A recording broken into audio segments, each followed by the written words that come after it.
ما داریم برمیگردیم به اوایل دهه 60 شمسی، وقتی تهران هنوز زیر سایه جنگ و انقلاب نفس میکشید و یک شورلت سبز مثل یک شبح توی کوچه پس کوچه های تاریک چرخ میزد. ماشینی که تا سوارش میشدی دیگه راه برگشتی نبود.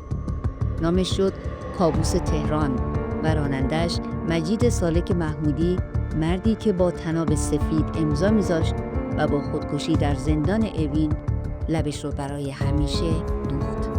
قراره بریم ببینیم چجوری یک راننده تاکسی دربستی تبدیل شد به یکی از مخوفترین قاتلان سریالی ایران. چرا پرونده‌اش هنوز پر از ابهام مونده و بالاخره آیا واقعاً همه چیز تموم شده یا یه راز بزرگتر زیر خاک دفن شده؟ اوایل دهه 60 جاده‌های اطراف تهران، اجساد زنانی که چشماشون باز مونده بود و با طناب سفید خفه شده بودند. لباساشون تمیز و مرتب بود و هیچ اثری از مبارزه وجود نداشت. فقط یک مارک قیمت خورده بود و روش نوشته شده بود ناشناس. پلیس اول فکر کرد موارد جداگانه‌اند، اما الگوها ظاهر شد. همه قربانیان زنان جوان یا متأهل بودند و اغلب با بچه‌هاشون. و شاهدان از یک ماشین سبز حرف می‌زدند. کمتر از یک ماه تبریز، کرج، ارومیه، میانه، همون طلاق، همون سکوت مرگبار. تهرانی‌ها شب تنها بیرون نمی‌رفتند. می‌گفتند اگه شورلت سبز دیدی بدو رد شو. وحشت چنان پخش شد که روزنامه‌ها تیتر زدند شکارچی زنان تهران کیه؟ مجید سالک محمودی، حدوداً 30 ساله با 2 بچه. زنیش میگفت مرد آروم خونمونه. راننده تاکسی دربستی بود. ماشینش شورلت رویال سبز مدل 69، صندوق بزرگ، موتور کم صدا، عالی برای کارش. اما پشت این ظاهر عادی یه طوفان روانی بود. همسرش رفته بود. گفته بود دیگه تحملتو ندارم. مجید فهمیده بود یه مرد دیگه توی ماجراست. از اون شب انگار یه چراغ قرمز توی سرش روشن شد. انتقام از همه زنها، مخصوصاً اونا که حلقه به دست دارن. مجید شروع کرد به گشتنی شبانه. زنان تنها رو سوار میکرد، به بیابان میبرد و با طناب سفید خفه میکرد. گاهی بچه‌هاشون رو هم میکشت تا فریاد نزنن. دوستان، اگر این داستان‌های واقعی جنایی ایرانی شما رو هم مثل من مجذوب کرده، حالا بهترین وقتی که سابسکرایب کنید، زنگوله رو بزنید تا از ویدیوهای بعدی مثل این جا نمونید. خیابون انقلاب، ساعت 2 شب. دختری کوله به دست کنار ایستگاه اتوبوس. شورلت سبز میپیچه جلوش. شیشه پایین. صدای آروم مجید. بفرمایید تا خونه میرسونمه. بعدش جاده خلوت کرج. ترمز ناگهانی. طناب سفید از صندوق بیرون میاد. یه چرخ سری دور گردن و سکوت. پلیس بعداً میگفت مجید همیشه طناب‌ها رو تمیز نگه می‌داشت. لباس قربانیان رو مرتب می‌کرد تا هیچ اثری نذاره. یکی از فجیع‌ترین موارد زنی 36 ساله با 2 بچه‌اش در نزدیکی کرج.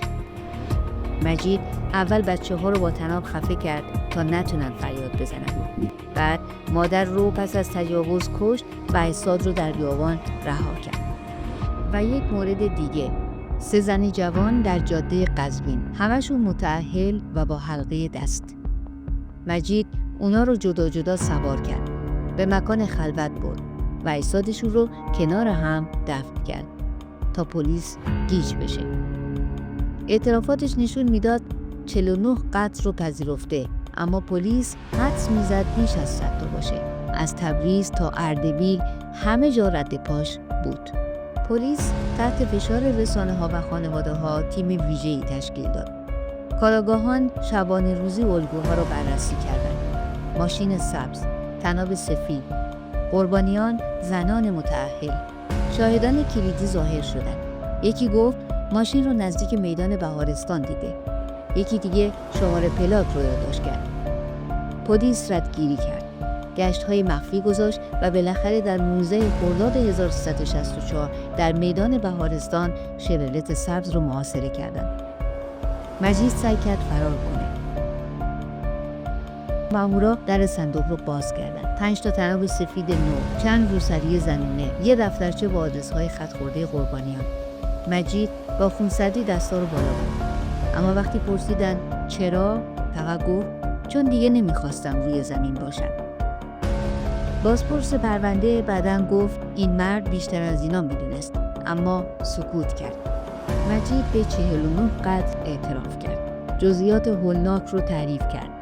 اما 10 مورد دیگر رو با جمله یادم نمیاد کنار گذاشت.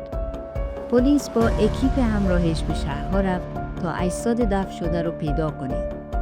زنانی که جسدشون گم شده بود. خانواده‌های مفقودی‌ها هنوز امیدوار بودند. اما مجید فقط لبخند میزد و سکوت میکرد. بازپرس میگفت انگیزش انتقام بود، اما یه چیز بیشتری توی کار بود. شاید یه همدست یا یه راز بزرگتر.